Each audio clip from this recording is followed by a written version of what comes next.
Les amis, bienvenue sur une nouvelle vidéo. Non, j'ai pas acheté un camion, frérot, tranquille. Oui, bon, j'ai acheté un TDI, c'est... bienvenue sur une nouvelle vidéo, les amis. Aujourd'hui, vidéo particulière. J'ai acheté mon premier mazout. C'est beau. Donc du coup, on va vous faire... Enfin, je vais vous faire, je suis tout seul. Hein. Je vais vous faire une petite présentation intérieure-extérieure, vous expliquer le pourquoi du comment, parce que bon, avec deux R32 et une VR5, pourquoi un TDI? Comme daily, voilà. Comme la V5 va être amenée à beaucoup évoluer. D'ailleurs, il y a deux belles vidéos qui vont arriver sur la V5.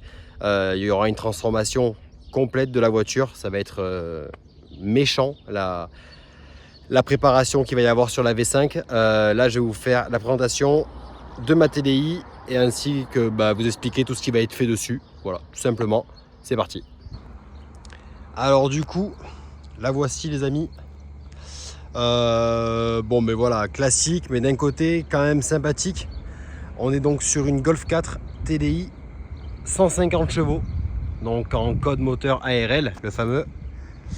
Je vous fais un tour de la voiture complet.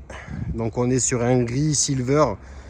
Si je dis pas de bêtises, c'est exactement le gris de la R32 hein. Voilà, donc on reconnaît un TDI 150 aussi avec les 3 lettres rouges, bon à part ceux qui les changent, mais d'origine les 3 lettres rouges signifient que c'est un 150. Quand il n'y en a que 2, c'est un 130 ou un 115 je crois, et quand il y a que le I en rouge, c'est un 110 ou un 101. Voilà, si je me trompe, les Pro Mazout, dites-moi, je ne suis pas encore expert en la matière. Donc voilà, on a les jantes d'origine en 16, elle n'a pas la finition... moi, c'est une Highline. Il y a la finition Sport, Cara, je suppose, Sport Plus. Donc, du coup, moi, la mienne, elle est vraiment classique. Elle n'a pas de toit ouvrant, mon regret. Mais elle va être amenée à bien évoluer. Alors, niveau carrosserie, elle est quand même très propre. Je suis le 3e propriétaire. Elle a 125 000 km d'origine. Elle est française. Donc, vraiment très sympa. Donc, en faisant un tour de la carrosserie, voilà, on peut voir que le pare-choc il est un peu frotté. Le pare-choc avant va être entièrement repeint, ainsi que la jupe en bas qui va être passé couleur carrosserie. Les optiques sont très propres, mais dans tous les cas ils vont passer en xénon. J'ai 2 xénons d'avance, ça va passer en xénon. Mon Instagram les amis, je compte sur vous pour vous abonner, et ainsi qu'à ma chaîne YouTube. Allez-y, abonnez-vous et n'hésitez pas à liker, partager et commenter, ça fait plaisir, ça aide au référencement et ça permet d'évoluer au niveau de la chaîne. Donc capot, rien à dire. Pare-choc avant il sera entièrement repeint évidemment. Au niveau des ailes, pas de rouille, pas de corrosion, on est bien, on est parfait. Donc les jantes, hein, voilà, on est sur des Michelin sympathiques, des freins de TDI, quoi. Ça freine très très bien, par contre, vraiment très bien, rien à dire. Donc voilà, niveau carrosserie, elle est quand même relativement propre pour une voiture. Elle était à Paris, hein. Elle a passé la moitié de son temps à Paris, elle a passé 10 ans à Paris et 10 ans en Bretagne. Donc voilà, il y a des petits trucs qui vont être repris, évidemment, ça va être évidemment également repris. Toute la carrosserie va être reprise, vraiment, je veux quand même qu'elle soit bien clinique. À l'arrière, voilà, le pare-choc arrière va être également repris. C'est le seul défaut du pare-choc arrière, une arête, avec un petit point ici, tout va être repris. Donc voilà, hop. Donc c'est une 5 portes, ma première 5 portes. Voilà. Et ça, c'est le garage où elle a été achetée neuve. Garage Bayou à Lannion. Mais moi je suis de Saint-Brieuc. Donc voilà, la jupe arrière va également passer en gris. Voilà, pour le niveau carrosserie, hein. Ça fait 2 jours que j'ai la voiture. Donc du coup, le coffre, on est sur un coffre d'une Golf 4 traction. Pourquoi je dis traction? Parce que quand tu es en 4Motion, tu as le coffre qui est plus haut. Voilà, pour le 4 roues, tu es plus haut. Donc voilà, hein, tout est nickel. Tu as tout ici, la roue de secours, tout, voilà. Là, tu as ton truc médical, mais je crois que dedans, voilà, il y a un bidon d'huile. Tac, tout se présente comme une Golf 4 classique. Au niveau des modifications qui vont être apportées à l'arrière, dans une prochaine vidéo, je vais montrer toutes les pièces que je vais installer sur la voiture. Il y aura donc des feux arrière USA. Il y aura au niveau de l'arrière essuie-glace de Golf 5 classique. Peinture du pare-choc et peinture de la lame en bas en gris. Il n'y aura pas de sortie d'échappement, tuning ou je sais pas quoi. On reste sobre, c'est un TDI. Pas une Golf 4. Voilà. Là, j'ai perdu le bouchon de valve, fait chier. Mais tant pis, on changera. Ce qui va changer également, les étriers vont passer en rouge. Voilà, donc les étriers vont passer en rouge, à l'avant, à l'arrière, en style TDI, GTI. Donc voilà pour le tour. On va passer donc à la partie intérieure, voilà, elle est quand même très propre. Déjà, j'ai fait un gros lavage. Hier, j'ai fait un gros lavage et une grosse décontamination ferreuse avec, avec ce produit. C'est ce produit que j'utilise depuis des années. Voilà, il est génial. Donc, elle a l'intérieur tissu, mais j'ai un intérieur GTI 25 et un intérieur cuir Cara. Donc, je mettrai le cuir ou le tissu GTI 25 à voir, le Recaro. Mais dans tous les cas, elle ne gardera pas cet intérieur. Mais il est quand même très très beau et très propre. Voilà. T'as même ça, très sympa, hein, la coudoir centrale. Voilà, parfaitement fonctionnel, il n'y a rien qui est cassé. La voiture, elle est très propre, elle a vraiment été soignée. Le ciel de toit, il se décolle absolument pas. Il n'a pas un défaut, le ciel de toit. C'est juste rare, très rare. Il y a juste ça. Voilà. Ça va être tendu, évidemment. Tout va être repris. Je veux vraiment qu'elle soit clean. Au niveau des pièces qui vont également être changées, il y aura tout le kit R32 aluminium. Donc les poignées de porte vont passer à l'U. Ça, je laisse comme ça, c'est très bien. Tout fonctionne parfaitement. L'autre côté, on aura également la poignée aluminium qui va être changée pour une poignée aluminium R32. Il y aura tout le kit R32 5 portes. Donc de ce côté-là également. Donc là, les panneaux, le tissu va être tendu, tout sera refait, tout sera nettoyé. Là, vraiment, elle est brute. Je l'ai récupérée, comme je vous dis, il y a 2 jours. La poignée va passer également aluminium brossé, donc R32, pareil. Donc ensuite, ça je me tâte, je voulais mettre les seuils de porte GTI. Donc pour la montée entièrement GTI, comme il existe réellement la Golf 4 TDI GTI en 150. Donc pourquoi pas, ça vaut pas très cher, hein, mais pourquoi pas, à voir. Donc ça, on a juste des protèges tapis, hein, mais sinon en dessous, voilà, on a les tapis en velours d'origine, avec donc les sièges, mais vraiment classique, hein. Là c'est une Golf 4, vraiment, qui a de plus classique. Donc voilà. Le compteur, j'ai déjà commandé le nouveau compteur auprès de mon comment on peut appeler ça? C'est la personne qui s'occupe de mes compteurs. Je vais lui demander si je peux mettre son lien dans la description.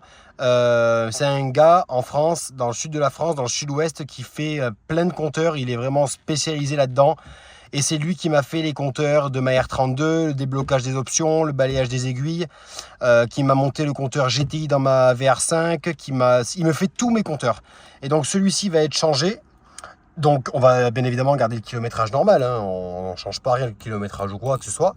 On va passer sur toujours un 4500 tours, un compteur diesel, mais ce sera un compteur avec les cerclages aluminium, donc le compteur GTI. Avec le grand écran central, on aura plus petit, on aura le grand qui prend tout ça.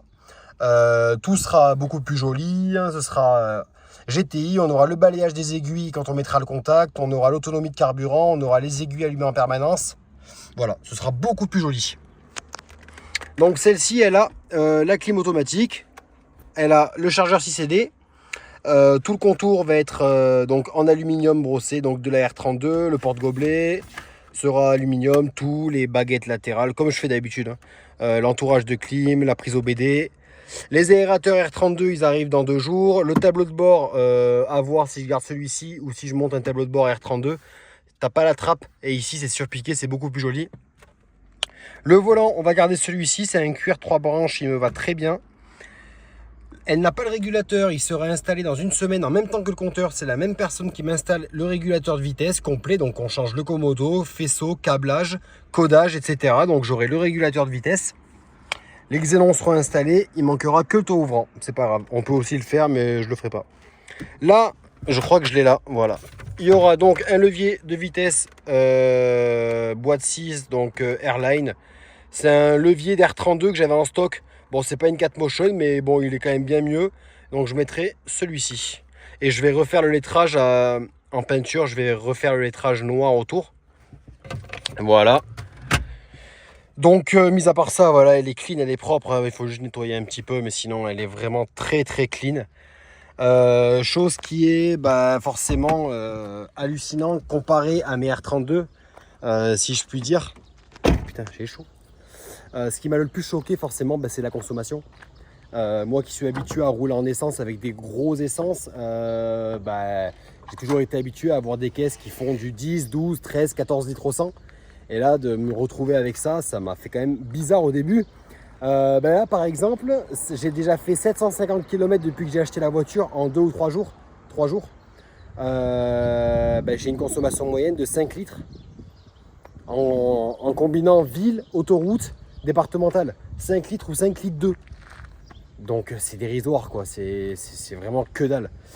Donc on repasse à la partie voiture. Donc voici, bon à ma grande habitude, j'enlève toujours les mousses de capot, je trouve ça hideux. Donc oui, c'est pas bien, le vernis il saute, ben on fera repeindre, c'est pas grave. Et à ce niveau-là, donc le fameux TDI 150. Alors attends, parce qu'il faut enlever ça pour pouvoir enlever. Ça c'est très chiant. Voilà. Voilà. On va éviter de tout casser. Déjà, la pauvre. Voilà. Hop. Donc là. Voilà. Donc le fameux bloc. TDI 150, ARL. Donc bon, il y a plein de petites choses qui vont être changées, améliorées. Dans un premier temps, dans la boîte à air d'origine, déjà commandé, même déjà reçu un filtre air BMC. Mécaniquement, suppression de la vanne EGR par un kit d'Inapart qui est apparemment top du top. Donc l'EGR elle va dégager. Ensuite, nettoyage complet, collecteur d'admission, etc. pour vraiment enlever toute la calamine parce qu'elle a tellement peu roulé qu'elle est un petit peu calaminée. Le bocal de liquide de refroidissement, j'en ai commandé un neuf avec son bouchon. Il y aura également une purge du système de refroidissement. Je vais faire une vidéo complet entretien, complète la vidéo. Changement du filtre à gasoil, vidange moteur, vidange de boîte, filtre à huile. On va tout faire, tout faire. Pour vraiment repartir sur une base clean, on va aussi vidanger le liquide de DA. Vérifier un peu l'état de toutes les durites d'admission parce que bon, mine de rien, elles ont quand même de l'âge. Mais sinon, la voiture, elle roule très bien. Elle a toute sa pêche. Elle a vraiment une bonne pêche et ça marche quand même très bien. Voilà, c'est une traction. Tac, alors, je vous montre comme ça. Mine de rien, ça a quand même une vraie petite gueule. Là, quand elle aura les xénons, la peinture nickel, franchement, ça aura une autre gueule. Bon, évidemment, je vous fais pas une partie démarrage parce qu'il n'y a aucun son. Il n'y a vraiment aucun son. Je peux quand même vous mettre un petit coup de clé, mais... ah, c'est pour la passion. Allez. Là, vraiment, c'est les puristes, là.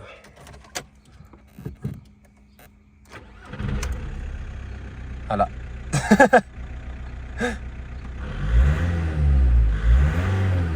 Ah, c'est pas la R32, là. C'est pas la R32, mon copain, je te le dis, là. Il se passe rien. Voilà, c'est... Mais c'est beau. Et elle fume pas. Voilà. TDI d'origine, elle ne fume pas. Ah là là. Bon, mais en tout cas, je suis bien content d'avoir trouvé ça. Pour vous donner une idée, aujourd'hui, une TDI 150 propre, bah évidemment, c'est compliqué à trouver. Très compliqué à trouver. Perso, je voulais absolument le toit ouvrant. Bon, mais je l'ai pas eu, c'est pas grave. On peut pas tout avoir. Je préférais un modèle comme celle-ci, donc un modèle français. Bon, français ou pas, on s'en fout. J'ai déjà importé plein de caisses, c'est pas le problème.